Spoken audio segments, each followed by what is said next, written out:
이것은 전 세계를 뒤흔든 역사적 폭탄 선언입니다. 하버드 출신 최고 권위자의 충격 발언에 전 세계가 발칵 뒤집혔습니다. 중국 학자들이 분노로 자리를 박차고 나가는 초유의 사태까지 벌어졌다고 합니다. 전 세계의 태풍이 몰아치는 가운데 세계 최고 석학들은 이제 모든 역사책을 다시 써야 한다며 경악을 금치 못하고 있습니다. 오늘 이야기에 숨겨진 이것의 수천 년의 비밀이 드디어 밝혀진 순간 동아시아 문명의 패러다임이 완전히 붕괴되었다고 하는데요. 도대체 무슨 일이 벌어진 것일까요? 지금 이 충격적인 진실 최초 공개합니다. 안녕하세요. 저는 캐나다 토론토 출신 엘리자베스 카터입니다. 하버드 대학교에서 중국 고대사로 박사학위를 받았고 현재는 토론토 대학교 교수로 재직 중이죠.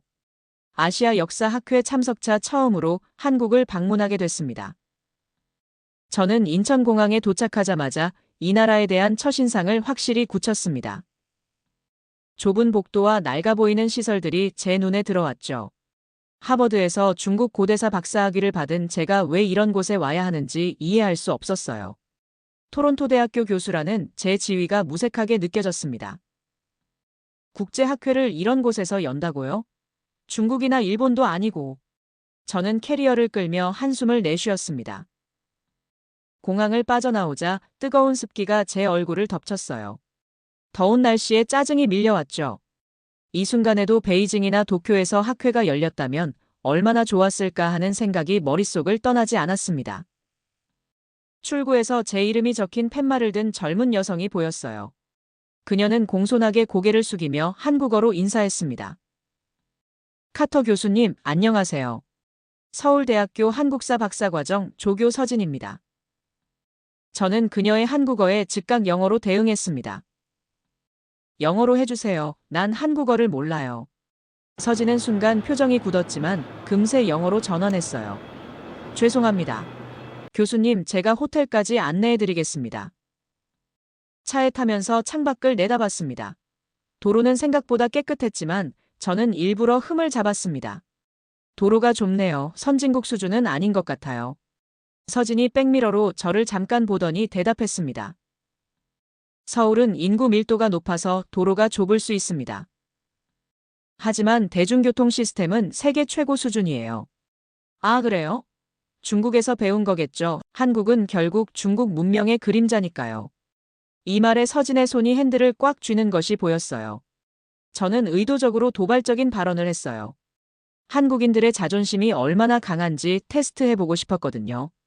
호텔로 향하는 길에 저는 창밖으로 보이는 고층 빌딩들을 무시하며 지나쳤습니다. 서진이 자랑스럽게 설명하는 한국의 발전상에는 귀를 기울이지 않았어요.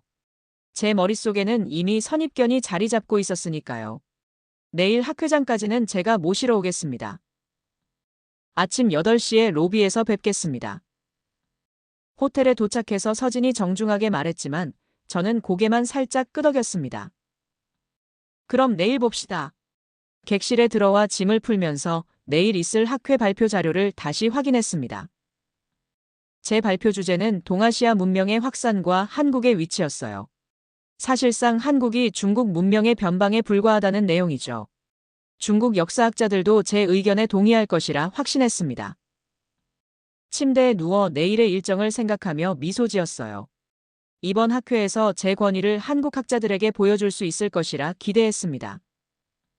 결국 한국은 중국이란 거인의 그림자 속에서 발전해온 작은 나라에 불과하니까요. 내일이 기대되었어요. 저는 이렇게 말하며 눈을 감았습니다. 앞으로 펼쳐질 일들이 제 예상대로 흘러갈 거라고 생각했죠. 하지만 그때는 몰랐습니다. 제 인생을 뒤흔들 충격적인 진실이 기다리고 있으리라군요. 아침 일찍 서진이 호텔 로비에서 저를 맞이했습니다.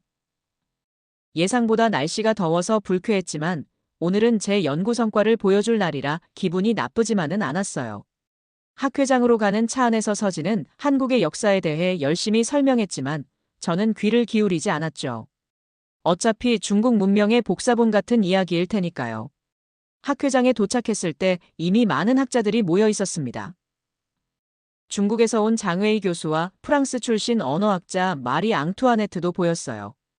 마리 앙투아네트는 저와 비슷하게 유럽계 학자로서 공감대가 있었기에 반갑게 인사를 나눴습니다. 엘리자베스, 이런 곳에서 만나다니 놀랍네요. 솔직히 서울보다는 베이징에서 학회가 열렸으면 좋았을 텐데 말이죠. 마리의 말에 고개를 끄덕였어요. 적어도 마리는 저와 같은 생각을 가지고 있었습니다. 중국 학자들이 들어오자 학회는 본격적으로 시작됐어요. 첫 발표는 중국 베이징 대학의 장웨이 교수가 맡았습니다. 한글은 사실상 명나라 시대 중국 문자 체계에서 많은 영향을 받았다고 볼 수 있습니다. 독창적인 창제라기보다는 차용에 가깝죠. 장웨이의 발표를 들으며 속으로 웃음이 나왔습니다. 역시 예상대로였어요. 한국이 독자적으로 무언가를 창조했을 리 없다고 생각했으니까요. 중국의 그림자 속에서 살아온 나라에 불과하다는 제 생각이 틀리지 않았다는 안도감이 들었죠. 역시 예상대로군. 한국이 독자적으로 뭘 했겠어. 발표를 듣는 내내 저는 이런 생각을 하고 있었습니다. 뒤에서 한국 학자들의 불만스러운 표정이 보였지만 아무도 정면으로 반박하지 못하는 모습이 흥미로웠어요. 점심시간에 마리와 이야기를 나눴습니다. 마리도 제 의견에 동조했어요. 중국이 원조죠. 역사적 사실이니까요. 한국 학자들이 아무리 자존심 상해도 어쩔 수 없는 일이에요. 식사 후 다시 학회장으로 돌아가는 길에 서진의 굳은 표정이 눈에 들어왔습니다. 서진은 제가 마리와 나눈 대화를 들은 것 같았어요. 그래도 저는 신경 쓰지 않고 오후 세션에 참석했죠.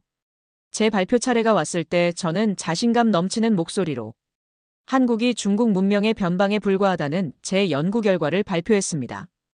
한국 학자들의 얼굴이 점점 붉어지는 것이 보였지만 아무도 반박하지 못했어요. 그저 불편한 침묵만이 흐를 뿐이었죠. 학회가 끝나고 저녁 식사 자리가 마련됐습니다. 서진은 계속해서 침묵을 지켰지만 그 눈빛에서 뭔가 다른 것을 느꼈어요. 마치 폭발 직전의 화산처럼 보였죠.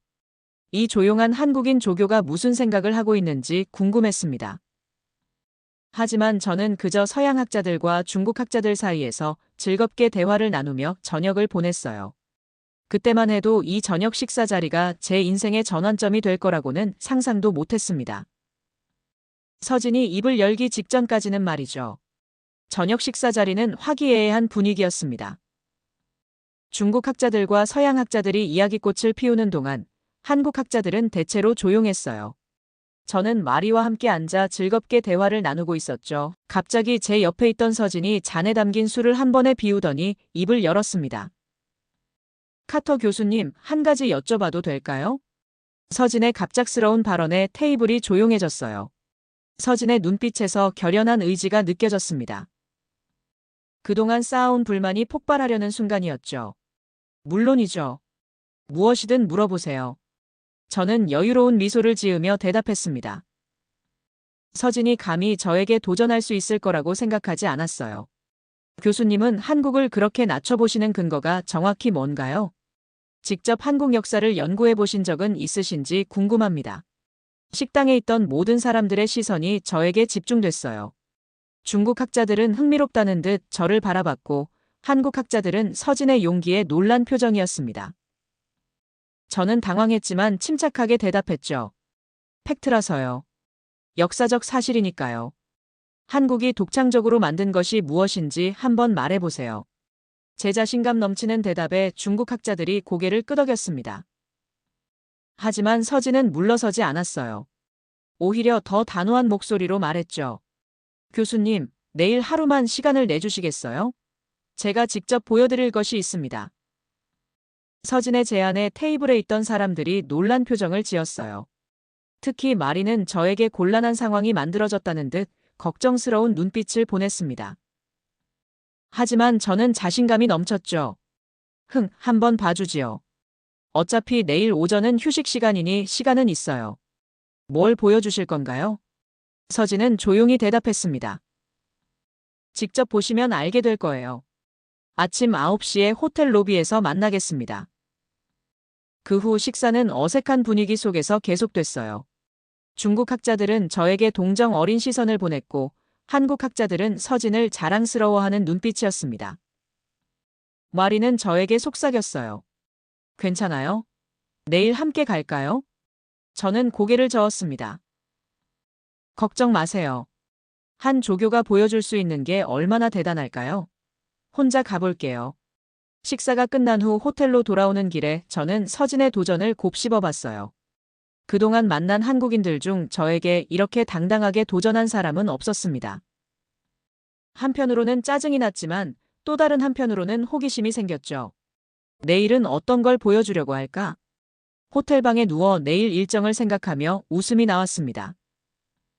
어차피 서진이 보여줄 건 제가 이미 알고 있는 중국 문화의 아류작에 불과할 테니까요.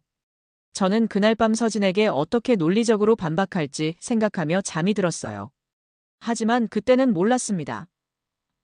내일이 제 인생관을 완전히 뒤집어 놓을 운명의 날이 될 거라는 사실을요. 아침 9시 약속대로 호텔 로비에서 서진을 만났습니다. 서진은 평소보다 자신감 넘치는 표정으로 저를 맞이했어요. 어제와는 달리 단정한 정장 차림이었죠. 오늘은 어디로 가는 건가요? 저는 무심한 척 물었습니다. 사실 이 시간이 빨리 끝나길 바랬어요. 학회에서 다른 논문을 검토하고 싶었거든요. 광화문에 있는 훈민정음 발굴 전시관으로 가겠습니다. 거기서 교수님이 알지 못했던 역사적 사실을 보여드릴게요. 서진의 자신감에 찬 목소리에 저는 속으로 웃었습니다. 어떤 자료가 저의 학문적 견해를 바꾸겠냐는 생각이 들었죠. 차를 타고 광화문으로 향하는 동안 서울의 번화가를 지나쳤어요. 도로 양쪽에 늘어선 한글 간판들을 보며 속으로 혀를 찼습니다. 동그라미와 직선만으로 이루어진 단순해 보이는 문자가 도대체 뭐가 대단하다는 건지 의아했죠. 서진에게 이런 생각은 드러내지 않았지만 별 볼 일 없는 문자를 가지고 뭘 보여주겠다는 건지 시간 낭비라는 생각뿐이었습니다. 곧 우리는 웅장한 광화문 앞에 도착했어요. 현대적인 고층 빌딩 사이에 갑자기 나타난 이 웅장한 전통 건축물을 보고 순간 놀랐습니다. 도심 한가운데 이렇게 전통과 현대가 공존하는 모습은 정말 신기했죠. 중국의 역사적 장소들과는 또 다른 느낌이었습니다. 서진이 자랑스러운 목소리로 설명을 시작했습니다. 여기가 서울에서 가장 유명한 명소 중 하나이며 옛날부터 아주 중요한 장소였습니다. 여기는 왕이 사는 궁궐에서 민가로 이어지는 통로였어요. 예전엔 양쪽에 도로가 크게 있었는데 광장을 확장하는 공사를 거치고 나서 지금은 다양한 이벤트도 열리면서 역사와 문화가 가득한 멋진 공간이 되었죠. 서진의 말이 끝나기도 전에 광장 한쪽에서 북소리가 울려 퍼졌습니다. 사람들이 모여들기 시작했어요. 우리도 자연스럽게 그쪽으로 발길을 옮겼죠. 광장 한켠에서 특별한 공연이 시작되고 있었습니다. 흰색 헐렁한 옷을 입은 젊은이들이 일제히 줄을 맞춰 선 후 갑자기 날카로운 기압과 함께 공중으로 뛰어올랐어요. 손과 발을 이용한 역동적인 동작들, 나무판을 순식간에 격파하는 위력에 저도 모르게 시선이 고정됐습니다. 이것이 한국의 전통 무술 태권도입니다. 지금은 올림픽 정식 종목이 될 만큼 세계적으로 인정받고 있죠. 서진의 설명을 들으며 문득 캐나다에 있는 제 딸 소피아가 생각났습니다. 소피아도 이와 비슷한 무술을 배우고 있었어요. 항상 흰 도복을 입고 발차기 연습을 하는 모습을 자랑스럽게 보여주곤 했었죠. 아, 소피아가 배우는 태권도가 이런 거구나. 잠시 딸에 대한 그리움이 밀려왔습니다. 처음으로 이 나라에 대해 친근감이 느껴지는 순간이었어요. 공연이 끝나고 서진이 다시 광화문을 가리키며 말했습니다. 이 광화문은 조선시대 궁궐의 정문입니다. 그 말이 끝나자마자 제 시선은 광화문 광장 중앙에 자리 잡은 웅장한 동상으로 자연스럽게 향했습니다. 어느 왕의 동상인지 궁금했어요. 서진은 제 시선을 눈치채고 그곳으로 걸음을 옮겼습니다. 저분은 조선의 제4대 왕으로 한국 역사상 가장 위대한 성군으로 추앙받는 분입니다. 백성들이 쉽게 배울 수 있는 문자를 직접 창제하셨고 농업기술을 발전시키기 위한 책도 만드셨죠. 또한 세계 최초의 강우량 측정기인 치구기를 발명하시고 천문학에도 깊은 관심을 가지셔서 천체 관측 기구인 간이를 만드셨어요. 서진의 설명을 들으며 그 동상을 다시 바라봤습니다. 왕좌에 앉아있는 모습이 아니라 백성들 속에 있는 모습의 동상이었어요. 손에는 무기 대신 책을 들고 있었죠. 주변에는 그 왕이 만든 여러 과학기구들의 작은 모형들도 전시되어 있었습니다. 이분께서 만드신 문자가 바로 오늘 제가 교수님께 보여드리려는 것입니다. 단순히 문자를 만든 것이 아니라 과학적 원리와 철학을 담아 체계적으로 창제하셨죠. 세계 문자 역사상 유례가 없는 일이었습니다. 동상을 보며 마음속에 의문이 생겼습니다. 어떤 왕이 백성들을 위해 이렇게까지 했을까요? 중국의 황제들은 자신의 권력을 위해 문자를 통제했을 뿐 백성들을 위해 문자를 만든다는 발상은 없었을 텐데 말이죠. 저는 갑자기 궁금한 점이 생겨 서진에게 물었습니다. 그 왕은 한글을 만들 때 영어 알파벳이나 다른 서양 문자를 알고 있었을까요? 혹시 그런 영향을 받은 건 아닐까요? 서진은 당당하게 대답했습니다. 아니요, 완전히 독자적으로 만드셨습니다. 당시 한국은 서양과 교류가 거의 없었어요. 그분은 철저히 과학적 관찰과 철학적 원리를 바탕으로 문자를 창제하셨죠. 그 말을 듣는 순간 또 한 번 충격이 밀려왔습니다. 문자학을 공부한 저로서는 대부분의 문자가 다른 문자에서 파생되거나 영향을 받는다는 사실을 알고 있었어요. 완전히 독창적인 문자 체계를 만든다는 것은 거의 불가능한 일이었죠. 하지만 이 조선의 왕은 그것을 해냈다니. 학자로서 인정하고 싶지 않았지만 놀라움을 숨길 수 없었습니다. 저기 동상 아래에 있는 저것들은 무엇인가요? 저는 동상 주변에 새겨진 이상한 기호들을 가리켰습니다. 둥근 모양, 직선, 각진 모양의 기호들이 규칙적으로 배열되어 있었어요. 아, 저것이 바로 한글의 자음과 모음입니다. 왼쪽에 있는 것들이 자음인데 보시면 사람의 발음 기관 모양을 본떴다는 것을 알 수 있어요. 예를 들어 기역은 혀가 목구멍을 막는 모양을, 니은은 혀가 위긴 몸에 닿는 모양을 본뜬 것이죠. 서진이 설명을 이어갔습니다. 오른쪽에 있는 것은 모음인데 하늘, 땅, 사람을 상징하는 철학적 개념을 형상화했습니다. 은은 땅을, 이는 사람을, 점은 하늘을 의미해요. 저는 가까이 다가가 그 글자들을 자세히 살펴봤습니다. 언뜻 보면 단순해 보였지만 자세히 들여다볼수록 그 체계성과 과학성이 느껴졌어요. 중국 한자의 복잡함과는 완전히 다른 접근이었습니다. 제가 그동안 한국 문자를 단순하다고 무시했던 것이 부끄러워지는 순간이었죠. 이런 과학적 원리를 바탕으로 만든 문자라니. 정말 흥미롭네요. 제 말에 서진은 만족스러운 미소를 지었습니다. 그런 생각을 하는 사이 우리는 세종이야기라는 전시관으로 향했습니다. 서진의 설명에 그저 고개만 끄덕였습니다. 우리는 전시관으로 들어갔어요. 입구에서 젊은 여성 해설사가 우리를 반갑게 맞이했습니다. 오늘 특별 안내를 맡게 된 김지영입니다. 토론토 대학교에서 오신 엘리자베스 교수님이시죠? 환영합니다.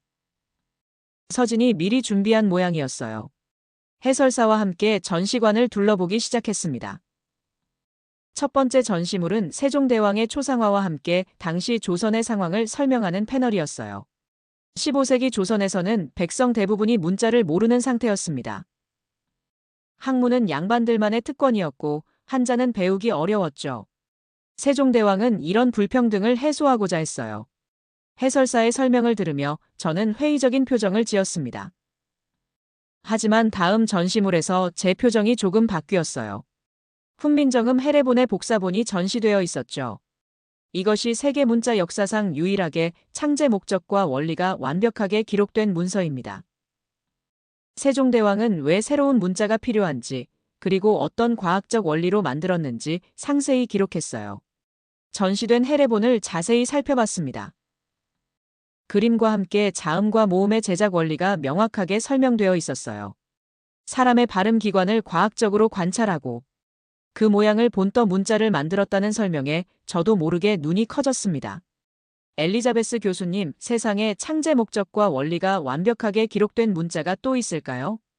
해설사의 질문에 저는 대답하지 못했어요. 평생 세계 문자사를 연구했지만 이런 사례는 본 적이 없었거든요. 세계적인 로마 문자, 그리스 문자, 심지어 중국 한자조차도 창제 원리와 목적이 명확히 기록된 적이 없었습니다. 이런 사례는 없었는데 그 어떤 왕도 백성을 위해 문자를 만들진 않았어. 저도 모르게 중얼거렸어요. 서진이 의미심장한 미소를 지었습니다. 더 놀라운 것은 이 문자가 실제로 백성들에게 보급되어 문맹률을 획기적으로 낮췄다는 거예요. 단순한 이론이 아닌 실용적 혁명이었죠. 해설사가 더 자세한 설명을 이어갔습니다. 자음은 발음기관의 모양을, 모음은 하늘과 땅과 사람의 철학적 개념을 형상화했다는 이야기를 들으며 저는 점점 더 큰 충격에 빠졌어요. 마리도 이곳에 왔더라면 생각이 바뀌었을 거라는 생각이 들었습니다. 역사학자로서 저는 새로운 진실 앞에서 흔들리고 있었어요. 하지만 아직 완전히 인정할 준비는 되지 않았죠. 전시관에서 나온 후 서진은 저를 호텔로 데려다 주었습니다. 저는 방에 들어와 침대에 앉아 오늘 본 것들을 곱씹어 봤어요. 인터넷으로 훈민정음에 대해 더 찾아보다가 밤이 깊어졌죠. 다음 날 아침 정신이 혼미한 상태로 학회장으로 향했습니다. 서진이 보여준 자료들이 계속 머릿속을 맴돌았어요. 동료 학자들이 제게 인사를 건넸지만 그저 기계적으로 대답할 뿐이었죠. 학회장에서 마리가 저를 발견하고 다가왔습니다. 평소와 달리 조용한 제 모습에 마리는 호기심을 느낀 듯 했어요. 엘리자베스, 어디 갔다 왔어? 왠지 얼굴이 창백해 보여. 저는 서진과 함께 한글에 대해 알게 된 것을 간략히 설명했습니다. 마리도 처음에는 의심스러운 표정이었지만 제가 보여준 사진들을 보더니 점점 진지해졌어요. 이런 문자가 실존한다고? 창제 원리와 목적이 명확하게 기록되어 있다니. 오후 세션이 끝난 후 마리가 조용히 제 곁으로 다가와 속삭였습니다. 솔직히 말하자면 난 한국 쪽이 맞는 것 같아. 마리의 말에 저는 놀랐습니다. 지금까지 가장 강력한 우군이었던 마리마저 마음이 흔들리고 있었어요. 그럴 리가 없어요. 중국의 영향 없이 이런 문명이 발전했을 리 없잖아요. 제 말에 마리는 고개를 저었습니다. 이미 마리의 생각은 확고해 보였어요. 호텔로 돌아온 저는 밤새 훈민정음 해례본 사본과 조선 과학기술 자료를 뒤적였습니다. 노벨 문학상을 받은 프랑스 작가 생텍쥐페리가 한글을 가리켜 인류 최고의 창조물이라 평가했다는 기록도 발견했어요. 제가 그동안 무시했던 한글의 가치를 세계적 지성들은 이미 인정하고 있었던 겁니다. 침대에 누워 천장을 바라보며 생각했습니다. 제 학문적 자존심과 지금까지의 연구 결과가 무너져 내리는 것 같은 기분이었어요. 내가 틀렸나? 라는 생각이 머리를 떠나지 않았습니다. 내일은 마지막 발표가 있는 날이었죠. 어떤 입장을 취해야 할지 밤새 고민하며 잠들지 못했습니다. 아침이 밝았습니다. 거의 밤새 자료를 검토하느라 눈은 충혈됐지만 머릿속은 그 어느 때보다 명료했어요. 침대에서 일어나 창문을 열자 서울의 아침 풍경이 눈에 들어왔습니다. 어제와는 다른 시선으로 한국을 바라보게 됐죠. 학회 마지막 날 장웨이 교수의 발표가 시작됐습니다. 장웨이는 더욱 강한 어조로 한글이 명나라 문자 체계에서 영향을 받았다는 주장을 펼쳤어요. 한국 학자들의 표정은 점점 더 어두워졌습니다. 과학적 증거에 근거하여 한글은 독창적이라기보다는 파생된 문자로 봐야 합니다. 장웨이의 말에 청중들 사이에서 동의하는 고개 끄덕임이 보였어요. 서진은 주먹을 꽉 쥐고 있었고 다른 한국 학자들도 반박하고 싶은 표정이었지만 아무도 나서지 못했습니다. 그때였습니다. 제 몸이 저도 모르게 일어났어요. 손을 들고 발언권을 요청했습니다. 질문 있습니다. 사회자가 저를 지목했어요. 모든 시선이 저에게 쏠렸습니다.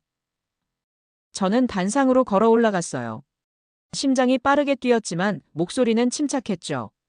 하버드 박사이자 토론토 대학교 교수로서 말씀드립니다. 훈민정음은 세계 최고의 과학적 문자입니다. 청중들 사이에서 놀라는 소리가 들렸어요. 장웨이의 얼굴이 굳어갔습니다. 마리는 환한 미소를 지었죠. 서진의 눈은 놀라움으로 커졌어요. 어제 저는 직접 훈민정음 해례본을 확인했습니다. 세종대왕은 인간의 발음기관을 과학적으로 관찰하여 자음을 만들었고 천지인 철학을 바탕으로 모음을 창제했어요. 이는 단순한 문자 창제가 아니라 문자학의 혁명입니다. 스크린에 제가 찍은 해례본 사진들을 띄웠습니다. 서진이 준비해준 자료들도 차례로 보여줬어요. 더불어 직지심체 요절은 세계 최초의 금속활 자본으로 구텐베르크보다 78년 앞섰습니다. 자경로와 치구기 같은 과학기구들은 당대 세계 최고 수준이었죠. 장웨이 교수가 자리에서 일어나 반박하려 했지만 제가 손을 들어 제지했습니다. 장 교수님, 학문은 진실을 추구하는 것이 아닐까요? 한국의 문화적 독창성을 인정해야 합니다. 학 회장은 순간 침묵에 빠졌다가 갑자기 열띤 토론이 시작됐어요. 일부 학자들은 제 주장에 고개를 끄덕였고 일부는 여전히 의심의 눈초리를 보냈습니다. 하지만 분위기는 확실히 달라졌어요. 발표를 마치고 자리로 돌아가는 길에 서진이 작게 속삭였습니다. 감사합니다. 교수님. 저는 그저 미소로 답했어요. 이제 더 큰 도전이 남아 있었습니다.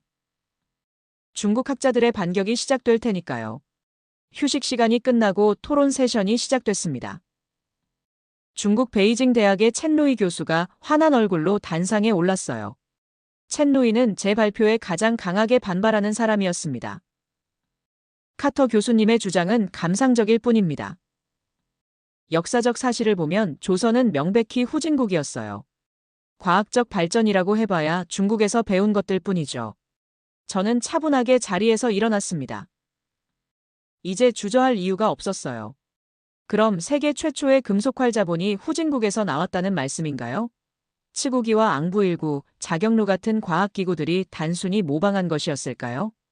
첸루이의 얼굴이 붉어졌습니다. 그가 다시 반박했어요. 그런 몇 가지 발명으로 문화적 독창성을 주장할 수는 없습니다. 저는 미소를 지으며 결정타를 날렸습니다. 교수님, 한자의 동이족 기원서를 들어보셨나요?